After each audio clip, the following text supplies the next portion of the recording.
Mr. Chandran Kumar is here. He's our VP. So, Dr. Sanjay has joined. Yeah. Yeah, good evening and welcome you all, sir. And it's our pleasure to host such a meeting.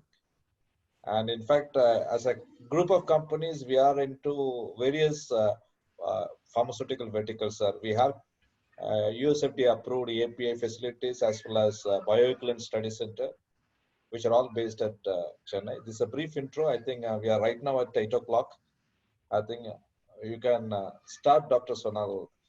Thank you very much. Thank you. Thanks for coming. So, good evening, everyone.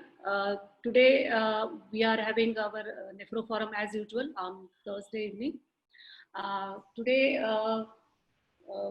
we are going to have discussion mainly on to the vintage dialysis patients, the patients who are on dialysis for more than 10 to 15 years. And we are very lucky that Dr. Jagdeep Shah and Dr. Subramaniam Iyer, who are having the maximum experience. I think after Pankaj Shah sir and maybe Gera sir, senior most consultant would be Dr. Jagdeep Shah and Iyer sir in Ahmedabad. And so we can get a lot of their knowledge sharing and experience from them because they have seen and treated so many patients. I think Iyer sir has seen so many patients. I think MPOH has the maximum number of patients who are on long-term dialysis. After this Mahayojana and all, the quality of dialysis, the main problem we faced in India was the economical aspects of dialysis, which has now been taken away because of the Mahayojana. So many patients who can afford dialysis for very, very long term. And these are the problems which we are now going to face in our day-to-day practice. And that's why we thought we should have discussion on this very interesting and important topic. So how to manage these patients who are on long-term dialysis, what are the issues and challenges, and how to deal with them.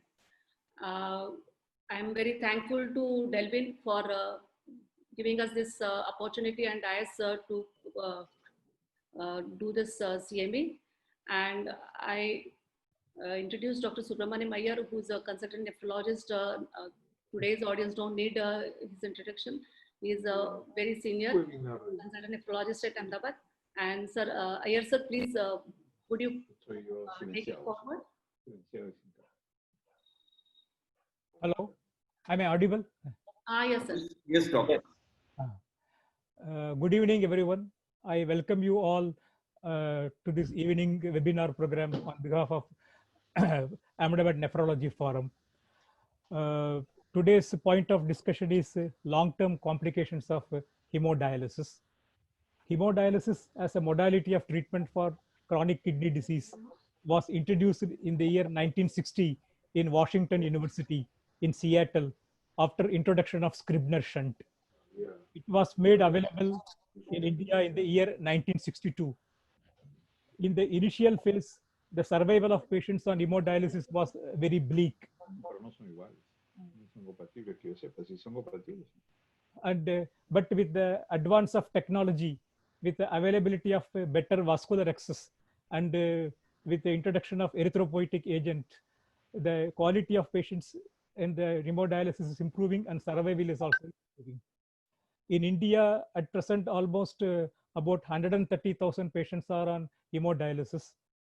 But the problem in India is 50% of our patients see the nephrologist when their GFR is already less than 15 ml per minute. At presentation, they are already anemic, malnourished, and they don't have permanent vascular access.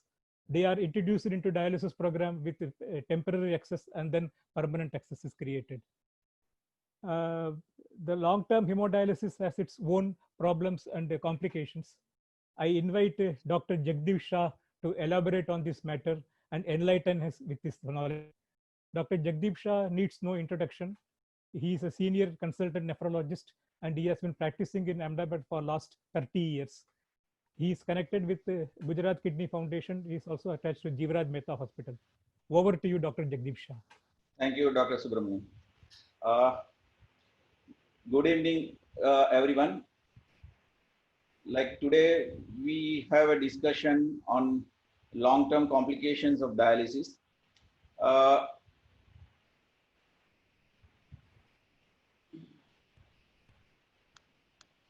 I'm Yeah, doctor, I've shared the slides. yeah. So at a major center where I do dialysis, out of 80 patients, around 20 patients are of long-term hemodialysis, that is more than 7 years of hemodialysis. And we now will be facing these long-term complications of dialysis because, as Dr. Sonal said, like we are extending the patient lives with availability of dialysis to most of the patient because of the government support and better quality of dialyzer, RO machine, erythropoietin, and awareness of the patient. So now we will be facing these long-term complications of dialysis. So it is good that we started discussing this important topic of long-term complications of dialysis. So today's our agenda would be what is uremia, what are the modalities of dialysis, what are the usual long-term complications of hemodialysis, and what are the alternative methods to counter the long-term complications other than routine hemodialysis, and then we will have a discussion. Next slide, please. The syndrome of renal failure or uremia was described by a German doctor in 1840, that is more than 160 years before. And it was like, meaning was urine in the blood or contaminating blood with the urine.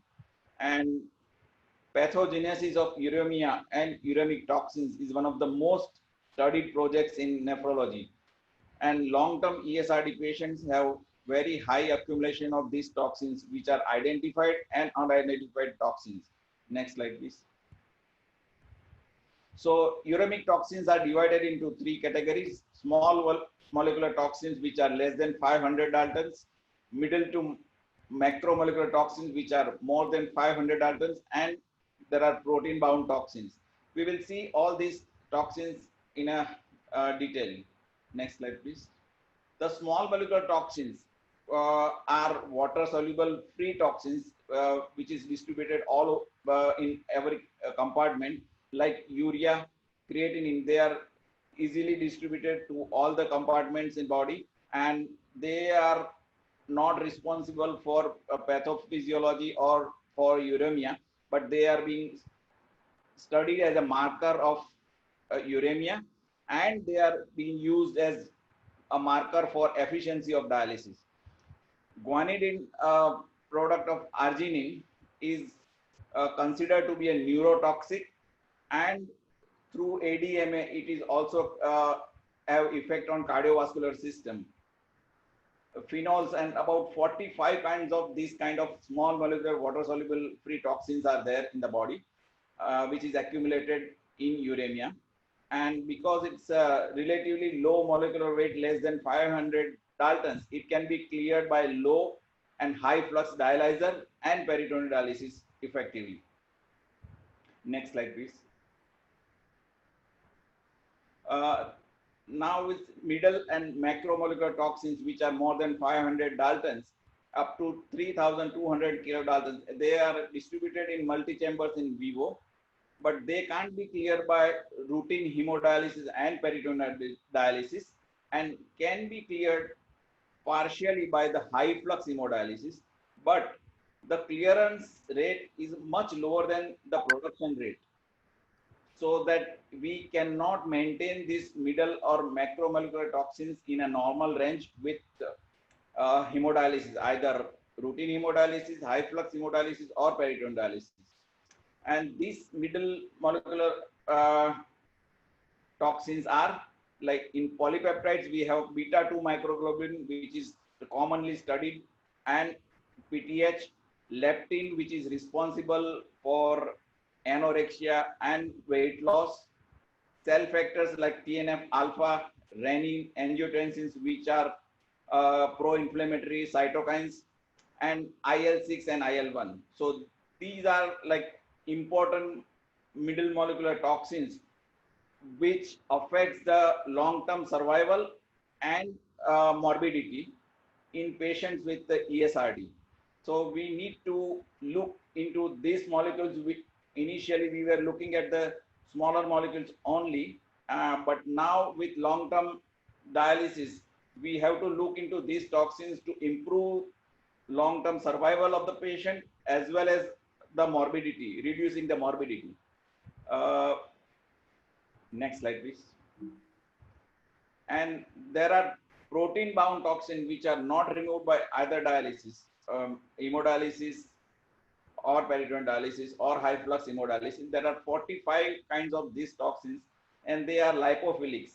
And the common one which we come across and we can measure it, p-cresol and indole sulfate.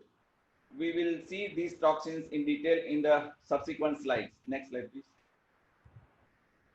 So now we'll see like the modes of dialysis. Hemodialysis is required to control the discussed toxins and prevent toxin buildup. When we use low hemodialysis, the principle is dispersion, where the small molecular and water soluble toxins are removed in effectively or highly, but protein bound and middle to large molecular toxins are not removed at all in low flux hemodialysis. If you use high flux hemodialysis, the principle is dispersion same. It removes small molecular water soluble toxins effectively, and protein bound and low molecular toxins are middle molecular toxins are removed in a lower concentration. But if we add hemofiltration by convection method, the efficacy in removing small molecular water soluble toxins remains the same, and still the protein bound and middle molecules are removed in lower concentration. If we add hemodiafiltration along with hemodiafiltration, the convection and dispersion principles are combined. The middle molecular removal will be better than alone hemofiltration, but it still does not remove good quantity of protein bound toxins. Next slide, please. So what are the long-term complications, most frequent long-term complication in hemodialysis? We know that cardiovascular disease is the most important long-term complication which is responsible for morbidity and mortality in ESRD patients. Then other common one is beta-2 microglobulin amyloidosis, renal osteodystrophy, uremic pruritus, vascular access complications, malnutrition, transmission of infection, and calcemic uremic arteriolopathy. We will see all these complications in detail. Next slide, please. So cardiovascular disease is the major cause of death in ESRD patient, and accelerated atherosclerosis is present in most, if not all, long-term dialysis patients. Most of the patients you will find accelerated atherosclerosis, and so 5 to 10 times incidence of atherosclerosis higher in ESRD patient than general population. And cardiovascular disease causes 1 year mortality in ESRD patient 26% and 5-year mortality 76%. So what are the factors responsible for cardiovascular disease? Is commonest one is hyperphosphatemia, elevated calcium phosphorus product with calcium deposition in the coronary arteries, which increases the chances of coronary heart disease. There are other factors also. Next slide, please.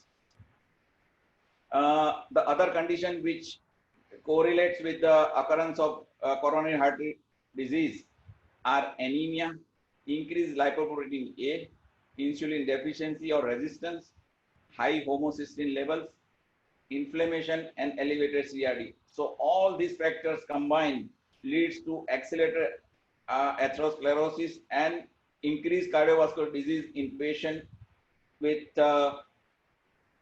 end-stage renal failure. Next slide, please. So how to handle this cardiovascular disease in long-term dialysis patient?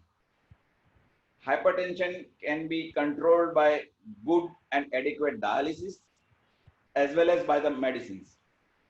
Adequate and prolonged hemodialysis is required to remove small molecular toxins, And vitamin E supplement is suggested to reduce the oxidative stress. Controlling hyperphosphatemia and anemia are the key factors. When these patients develop significant coronary artery disease, the surgical measure like bypass surgery carries higher risk in terms of mortality and morbidity. And if you opt for a angioplasty, the recurrence and restenosis in ESRD patient is high. So all these two measures have their own problems. So using alternative methods as much as possible will prove beneficial. And you have to treat this patient on an individual basis, considering the risk and benefit ratio. Next slide, please. Now, if the study was done by Tanaka et al. In patient who has apparent treatment-resistant hypertension and cardiovascular disease in hemodialysis patient, that was 10-year outcome. Almost 3,000 patients were analyzed with 10-year outcome, and apparently treatment-resistant hypertension was defined as the blood pressure medication requirement of 3 or more classes of drugs. And 18% of the patient had ATRH, that is apparent treatment-resistant hypertension.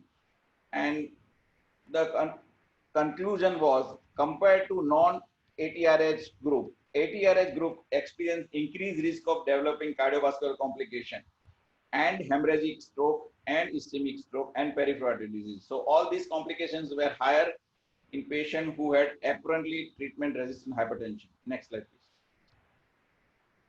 please. So there was significant association with all these complications, and the explanation which was given was elevated blood pressure in ATRH group may have resulted in more severe atherosclerosis than non-ATRH group, and medication non-adherence can also responsible, and excessive circulating aldosterone plus activation of renin-angiotensin system and sympathetic nervous system, fluid retention, sleep apnea, arterial stiffness, and remodeling. All these combined factors could contribute to pathophysiology of cardiovascular disease in this patient. And so study revealed that apparently treatment-resistant hypertension was significantly associated with increased risk of cardiovascular disease, ischemic stroke, and peripheral artery disease in hemodialysis patients. Next slide, please. The second important complication is amyloidosis. The beta microglobulin, which starts depositing few months after the start of hemodialysis. And long-term hemodialysis patients have significant beta-2 microglobulin deposits, which are metamolecular toxin. Clinical and radiological findings appear usually 5 years or more after the start of hemodialysis.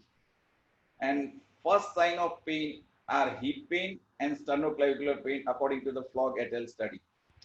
But severe spinal cord compression can also happen due to beta-2 microglobulin, usually after 10 years of hemodialysis.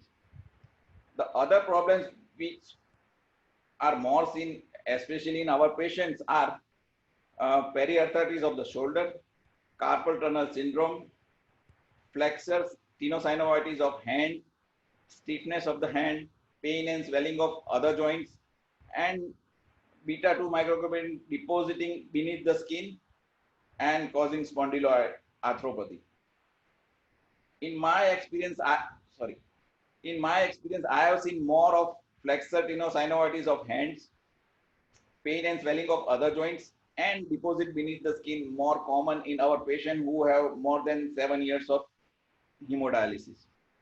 And we try to control this by using high flux hemodialysis, but it has not proven to be that useful.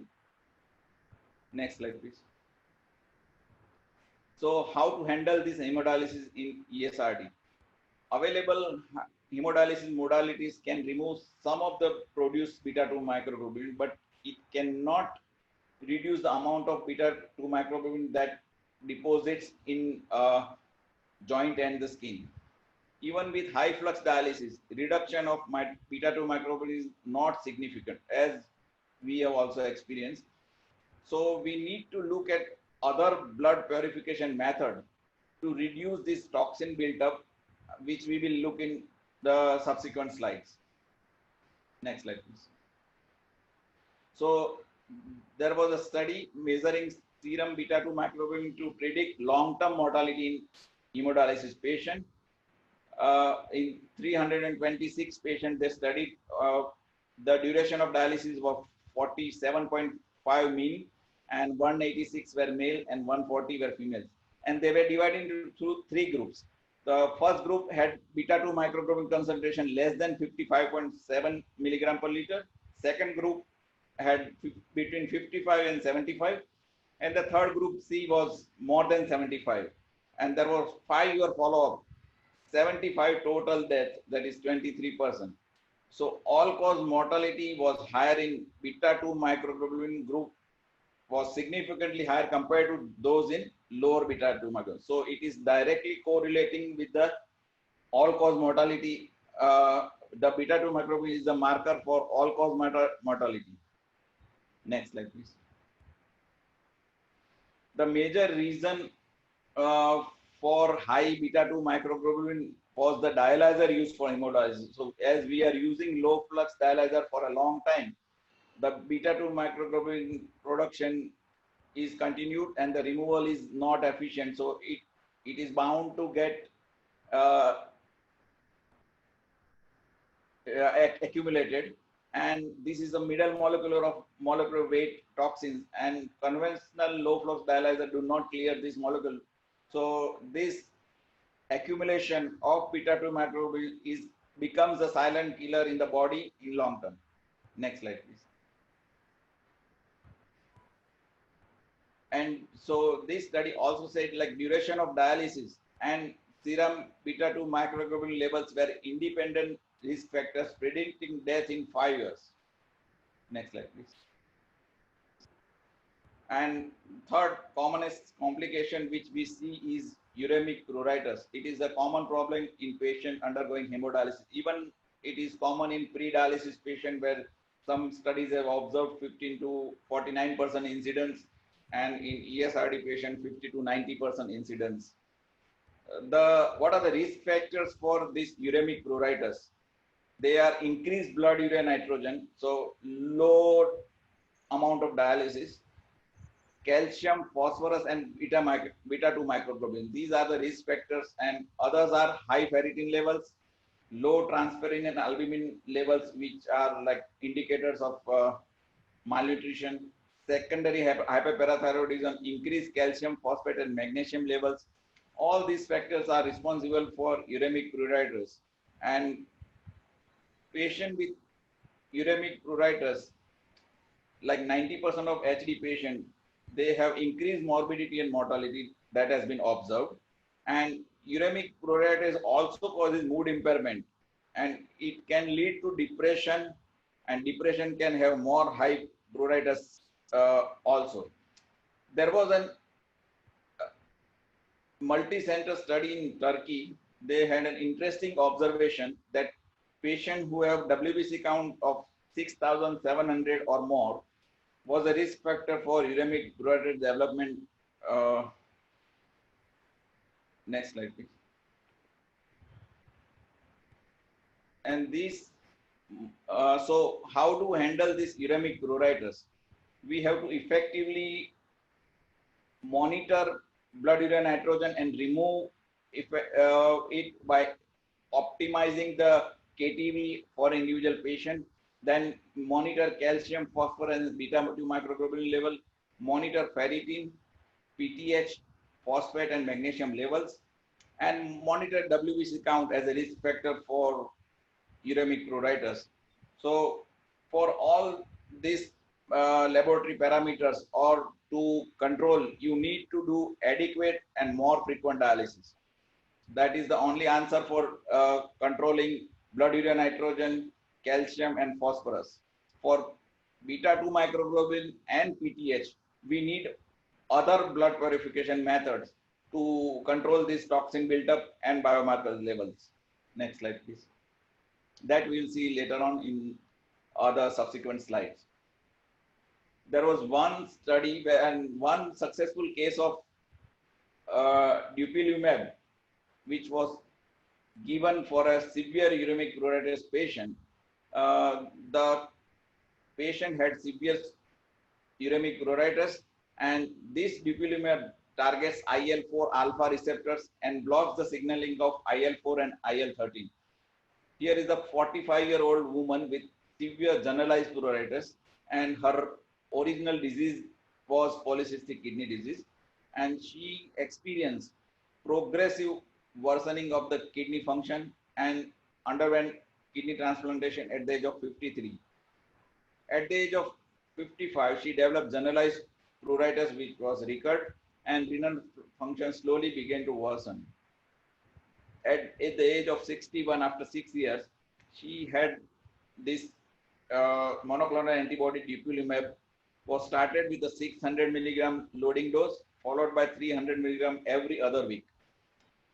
All the scores for uremic pruritus improved, clear or almost clear by 6 months, and she was able to discontinue or taper almost all concomitant treatment for uremic pruritus. So there was a significant improvement in this patient with having severe generalized pruritus. So this may have to be studied in more patients. Next slide, please. So this is the same result. Next slide, please. The other complication is common is renal osteodystrophy and how to handle it.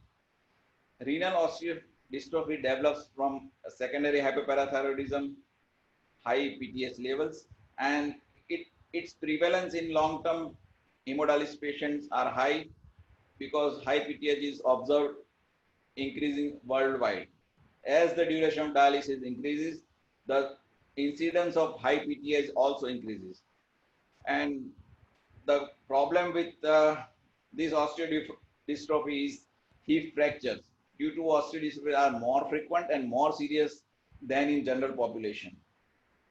And if the other problem is like you have a renal osteodystrophy may associated with osteoporosis also.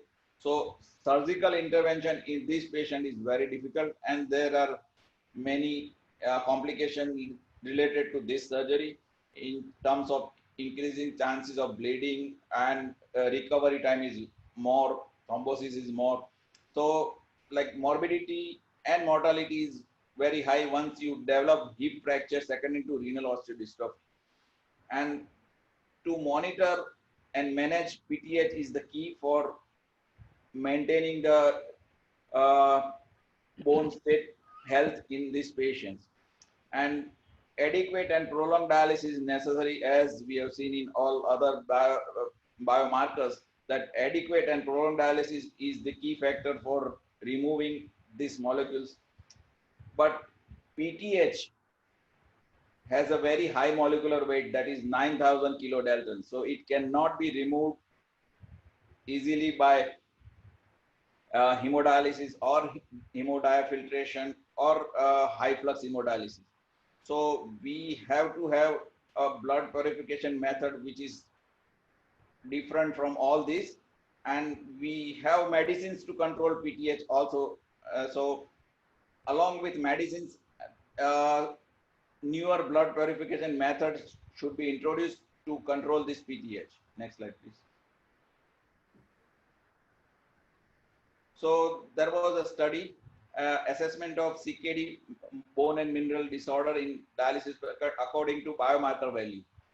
110 subjects were studied, 42 were female, and 61% were male, and mean age of 60. And the mean duration of dialysis was 2.5 years, and more than 95% of the patients were under hemodialysis 3 sessions per week. And PTH values range from 9 to 1,716 picogram. So 55% of the patient had normal range PTH, and calcium values were like 37% in normal range, and alkaline phosphatase were like 50% in normal range. So correlation between PTH, phosphate, calcium, and alkaline phosphatase were studied. Next slide, please.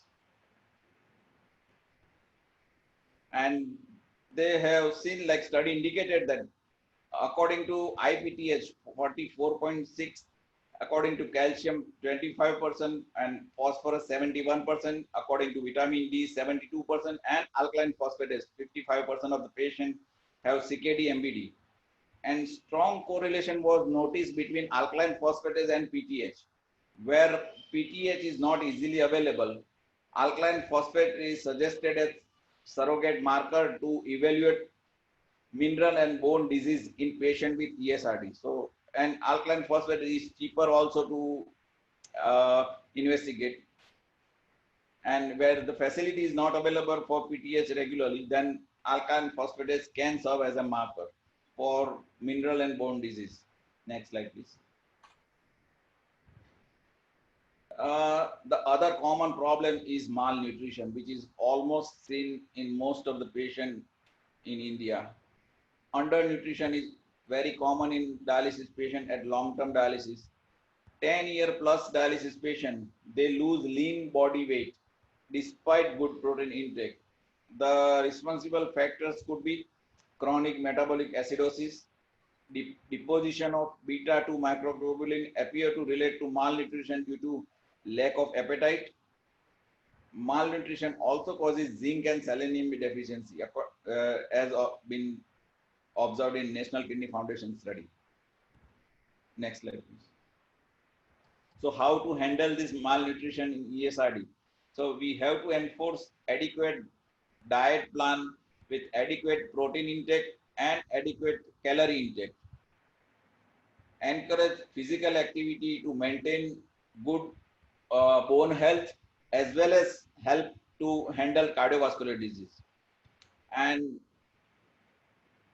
treatment wise, like blood purification method to remove beta-2 microglobulin should be introduced, so that patient will have improved appetite and improved protein intake, improved calorie intake, and that will improve the biochemical markers as well as the SGS score in assessing the malnutrition.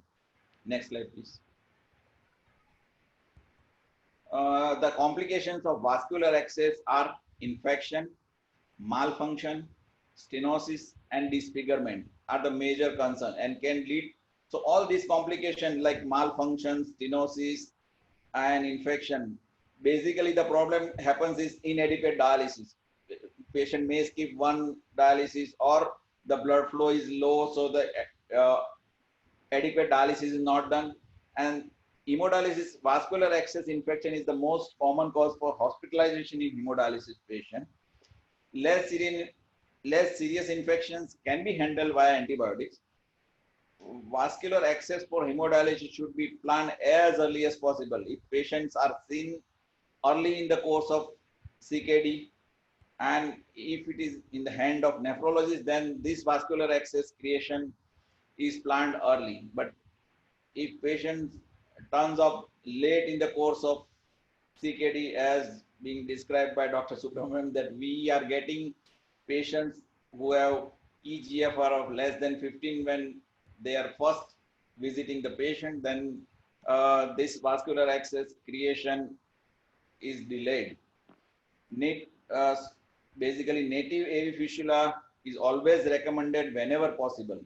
That is the best method.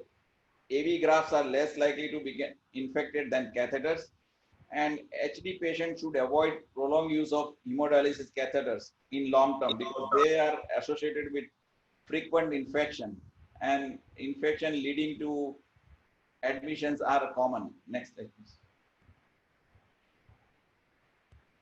So ESRD patients are predisposed to infection because they are immunocompromised patients, and associated malnutrition also contribute to infection. Combined with high mortality rate, this has to look with utmost care. Infection due to dialysis itself is rare, but high chances while put-on and take-off procedures are compromised. High prevalence of hepatitis B, C, and HIV in hemodialysis patients than in general population. Possibly The reasons are sharing of the same space and low immunity. And particularly in hepatitis C, patients of hemodialysis are usually asymptomatic, so they spread more. And like if not being tested routinely, and if technicians are not aware or they are not well trained, then the transmission across hemodialysis unit would be much more in hepatitis C. And hepatitis B and C prevalence seems to be high in developing and underdeveloped countries like Saudi Arabia, India, Middle East, Venezuela. All report high incidence of hepatitis B and C. And these infections can be controlled through routine screening of donated blood products. And if we have a separate unit for hepatitis B, C, and HIV, dedicated dialysis machines are there. And for hepatitis B now, like with effective vaccination in pre-dialysis period, the chances like hepatitis B infection is going down in India. Periodic testing of hepatitis B, C, and HIV infection markers should be done so that we can isolate the patient. Next slide, please. One important other complication is calcemic uremic arteriolopathy, which was previously described as calciphylaxis. It causes painful ischemia of the skin and subcutaneous tissue, resulting in symmetric violaceous patches. Initially, the presentation is violaceous patches. Then subsequently, it can cause subcutaneous plaques from infarction, and it can present also as a necrotizing non-healing skin ulcer. So these calcemic uremic arteriopathy is common in areas where there is high amount of fat, that is buttocks, abdominal wall, thigh, and breast. And the observation is that distal is the lesion, better is the prognosis. And who are the patients who are more likely to get this calcemic uremic arteriopathy are type 2 diabetic patient with obesity, female sex, wide race, patient with hyperphosphatemia and hyperparathyroidism. These are the risk factors for developing calcemic arteriolopathy. So parathyroidectomy helps in some patients, and patients who have this, we should discontinue calcium containing phosphate binders. Some people have used hyperbaric oxygen with some efficacy, but most promising is sodium thiosulfate, which causes chelation of calcium, and it is anti-inflammatory also. So sodium thiosulfate is supposed to be the most promising agent for treating calcemic uremic arteriolopathy. Next slide, please.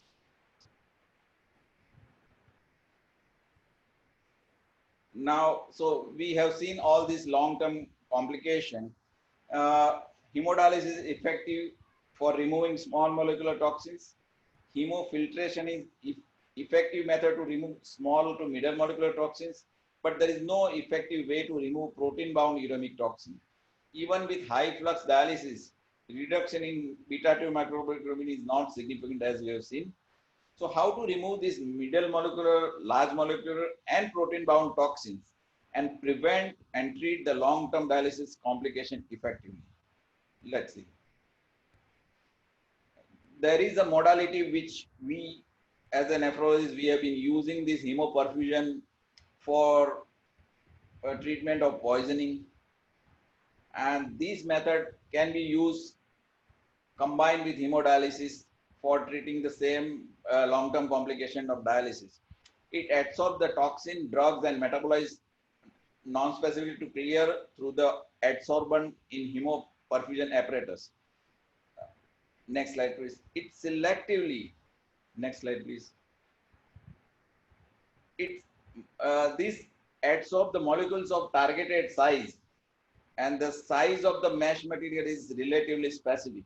So science is to trap these targeted molecules of specific size, and WBC and blood cell components are left free, and even the water and small molecular components are also not trapped. So they are not being removed by this method. Thus, we are able to trap the desired toxins, which are of important for us to remove small and middle molecule and large molecular as well as protein bound toxins. And so they have combined this artificial kidney like the hemoperfusion can be added to hemodialysis. So hemodialysis can remove hydrosoluble low protein substances and address the water and electrolyte disturbance as well as acid base disturbance, but it cannot solve the problem of macromolecular. Hemoperfusion cannot remove water, electrolyte, and cannot treat the acid base disturbance, while hemoperfusion has significant clearance from middle molecular toxins and protein bound toxins. So if we combine both the modalities, we can give effective removal of small molecular substances, water, electrolyte, and acid base disturbances, and long term to prevent long term complication, middle molecular toxins and protein bound toxins. Next slide, please. So, what are the toxins which can be effectively removed by hemoperfusion? Parathyroid hormone, which is responsible for renal osteodystrophy, ectopic calcification, and uremic pruritus, can be removed by hemoperfusion. Beta 2 microglobulin, which can cause amyloidosis and carpal tunnel syndrome.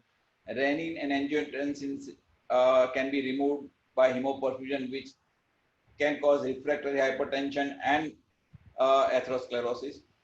Advanced glycation end products, homocysteine, which are responsible for risk factors for cardiovascular disease, can also be removed.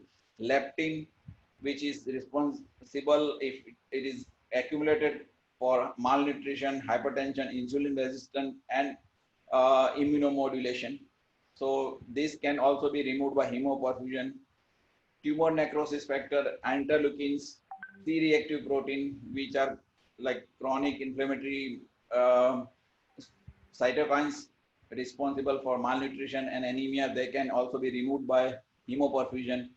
And advanced oxidation protein products which accelerate the atherosclerosis can also be removed by hemoperfusion. Next slide, please. So long-term complications of dialysis are interconnected, like peripheral nerve disease, encephalopathy, cardiovascular disease, pruritus, renal osteodystrophy, hypertension, malnutrition. All these complications and the biomarkers, beta 2 microglobulin, parathyroid, leptin, renin-angiotensin system, AGEs, homocysteine, tumor necrosis factor, CRP, all are interrelated. So all, and one biomarker can have multiple effects also. So we have to control all these factors. Now we'll see the studies where hemodialysis was combined with hemoperfusion. A prospective randomized clinical study was done in 101 patients where hemoperfusion group was 50%, 51, and control group was 50 patients. The follow-up was 2 years.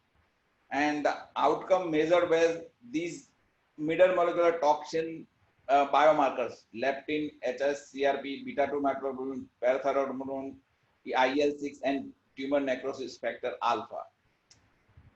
The method was hemodialysis was continued as a routine 3 times per week, and hemoperfusion was added once in a week. Next slide, please.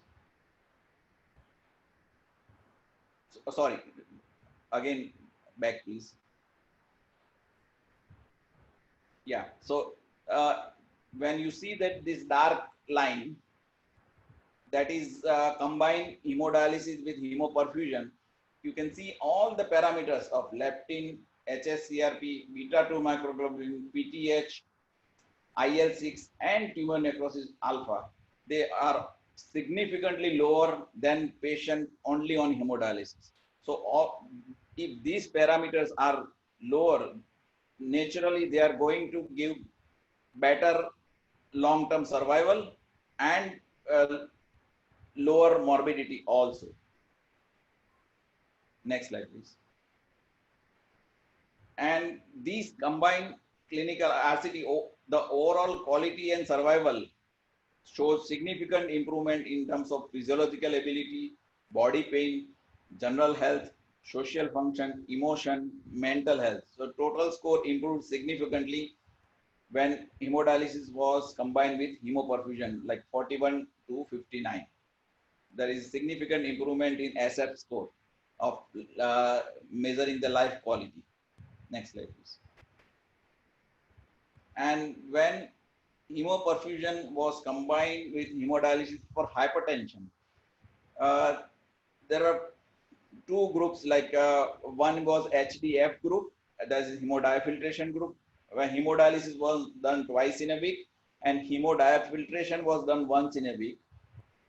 In other group where hemoperfusion was added, hemoperfusion was done twice in a month, and rest was same, like hemodialysis twice in a week and HDF once in a week. And follow-up of patient was 12 months.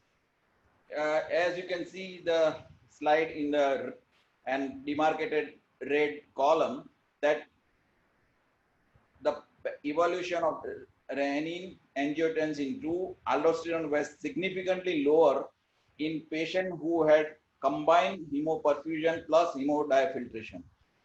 And the blood pressure control was also much better, like in patient with hemodiafiltration it was 169/96, like in patient with hemoperfusion it was 152/87. So systolic and diastolic both parameters were significantly better in patient who had hemoperfusion, and chances of hypotension were also low in patient who had combined hemoperfusion with hemodiafiltration.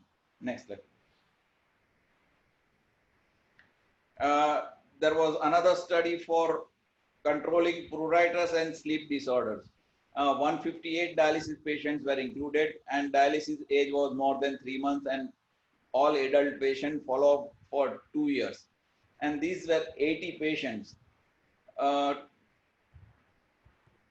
Routine hemodialysis, along with one group was routine hemodialysis, the other group was hemoperfusion with hemodialysis, where hemoperfusion was done 1 to 2 times bi-weekly in addition to regular hemodialysis.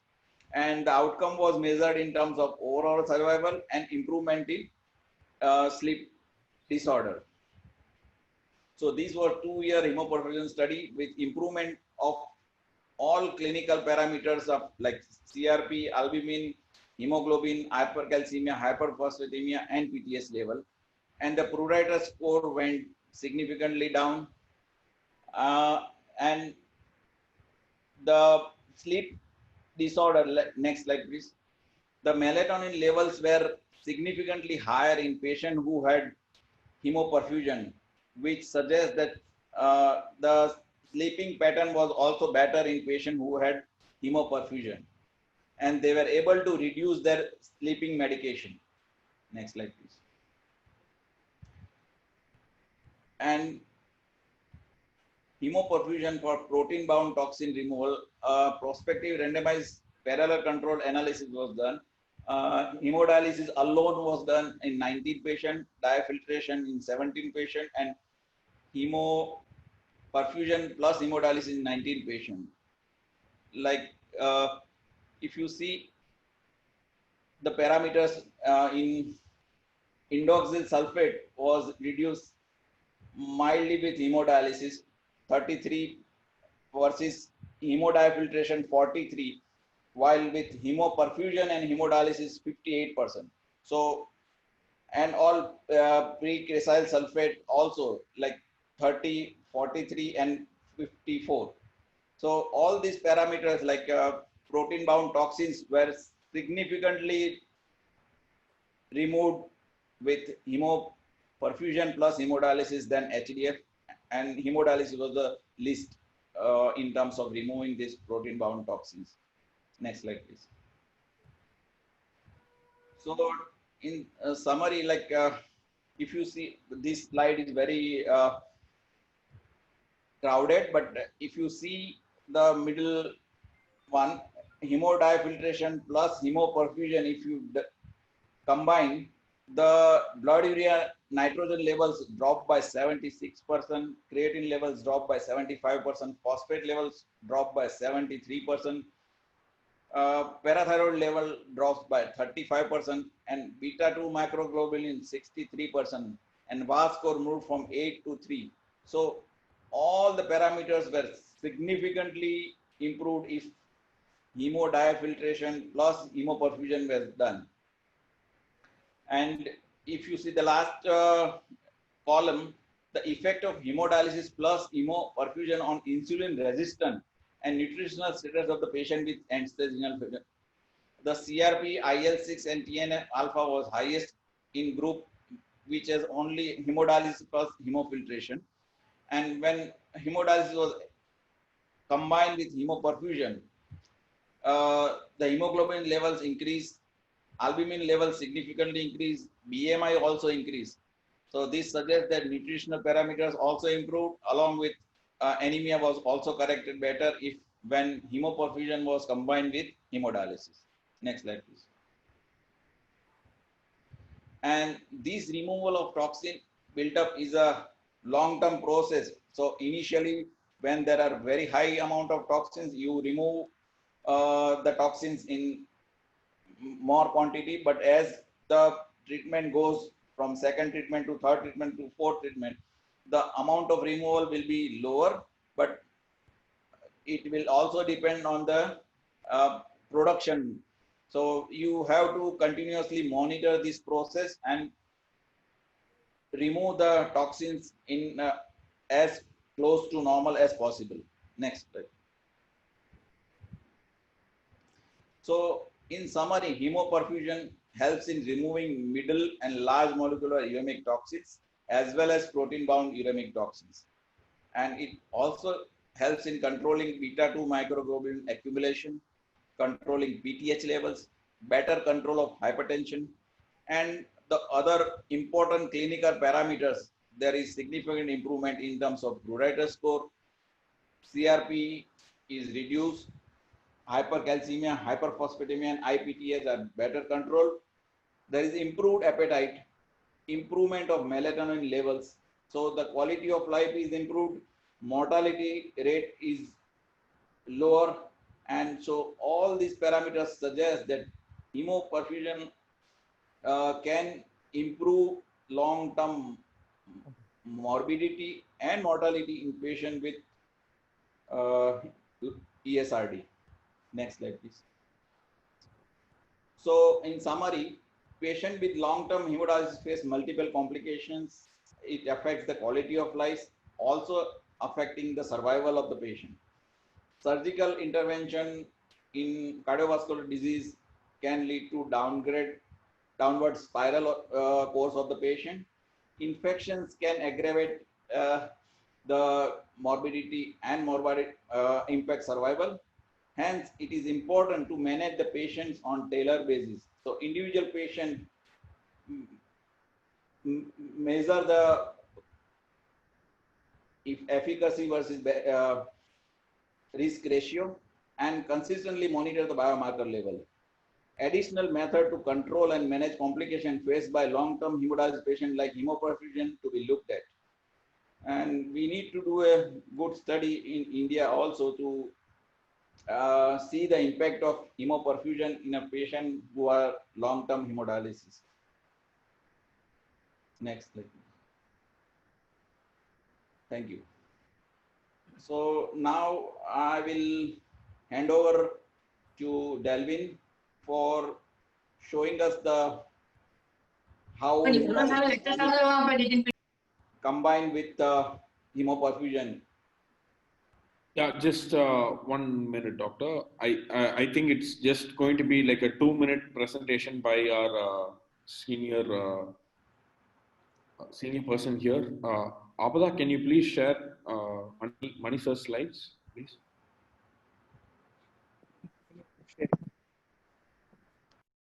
So just introducing Mani sir is here.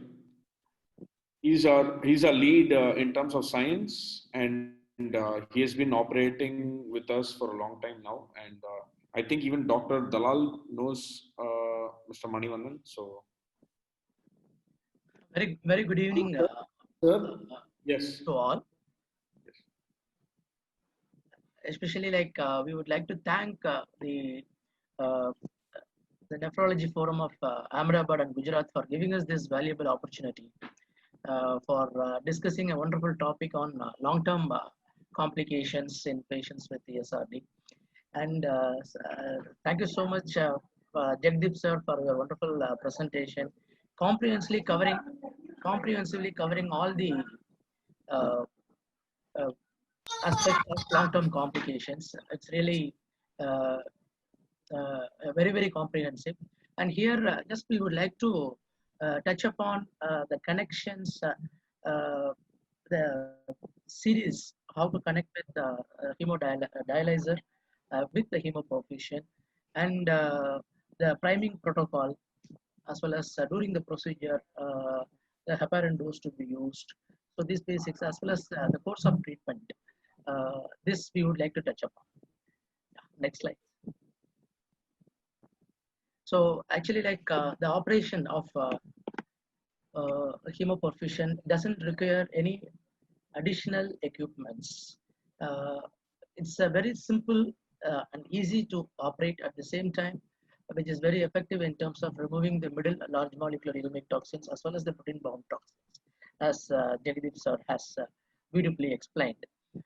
So actually, the existing dialysis machine with a single pump, where the hemoperfusion cartridge HA130 to be connected in a series as a first cartridge before the dialyzer. So the blood will flow through the HA130 or hemoperfusion cartridge.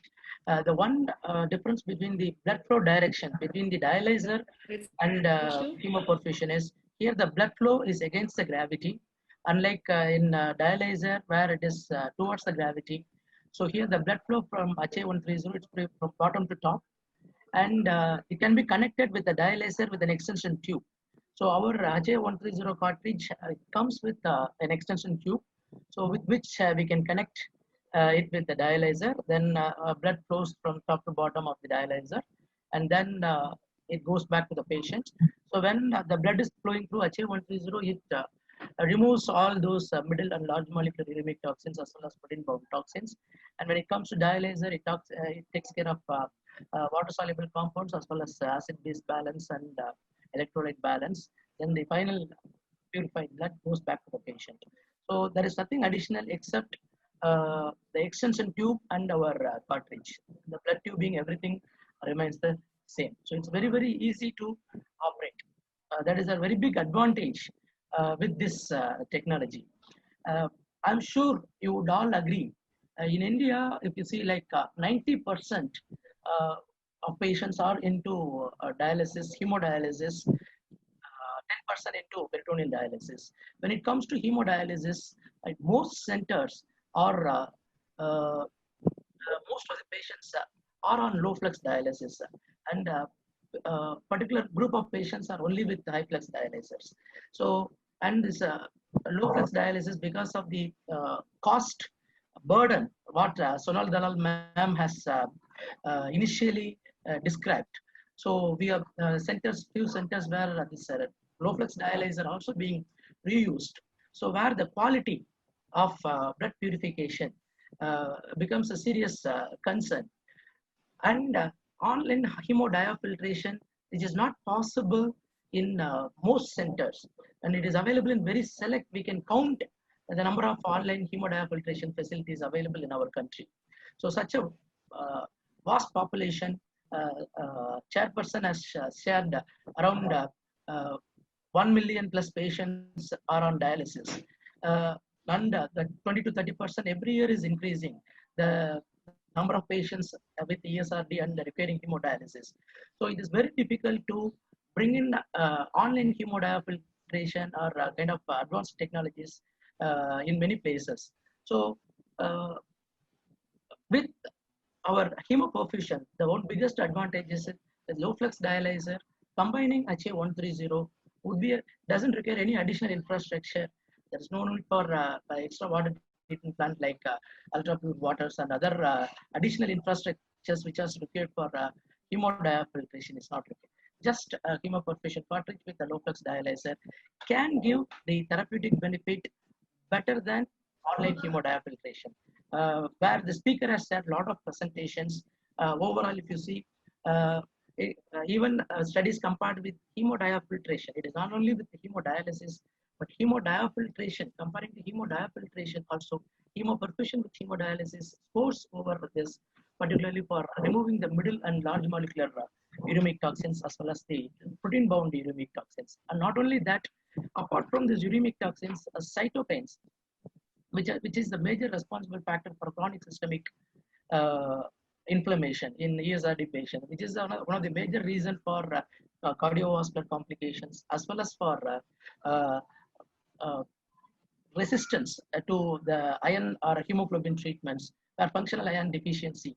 These are all highly interrelated with cytokines, chronic elevated cytokines.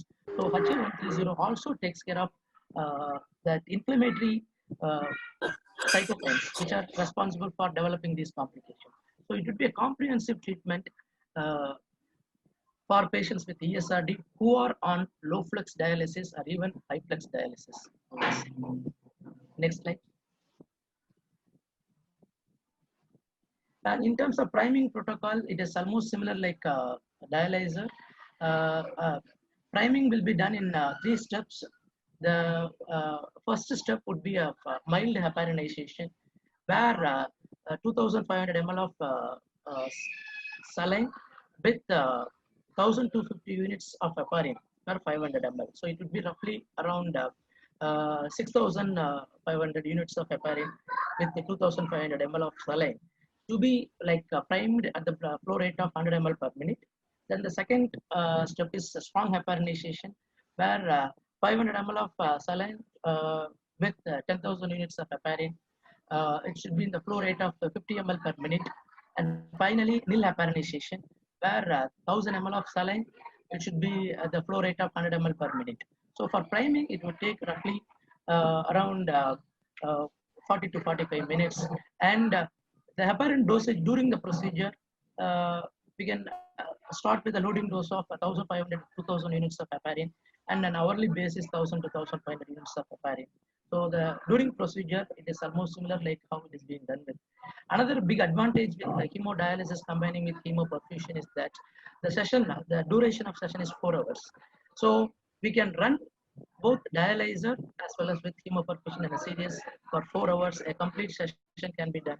There is no need to disconnect in between because the regular hemodialysis process also for 4 hours. So it is much more compatible option for most of the centers in our country. Next slide. And dosage in terms of the course of treatment, a speaker has said nicely, like it is the patients, any patients on hemodialysis for more than 1 year or more. So these are the patients where right from the early period of hemodialysis itself, since because the hemodialysis is not efficiently removing the middle large molecular uremic toxins and protein-bound toxins, it keeps accumulating. So it does not only there in the blood, but also it accumulates in the tissues. So we need, when we do the hemoperfusion, we need to repeat the hemoperfusion for ensuring the removal of tissue-bound uremic toxins also. So when we do first hemoperfusion, combining with hemodialysis, so the blood-bound toxins, uremic toxins are removed, and as you know from the tissue, that redistribution of uremic toxins happens. So when we go for the second hemoperfusion, further removal happens, third hemoperfusion. So for first month alone, the recommended course of treatment is once a week for 4 weeks. So a patient will do 3 hemodialysis sessions in a week, 1 session to be combined with the hemoperfusion, like that for 4 weeks. So 4 cartridges for the first month, and from second month onwards, we can do like twice a month. So fortnightly once can be done. So when we do the 6 sessions, we can see the improvement in terms of not only the biomarkers, what we talk about beta 2 microglobulin or PTH or leptin or cytokines,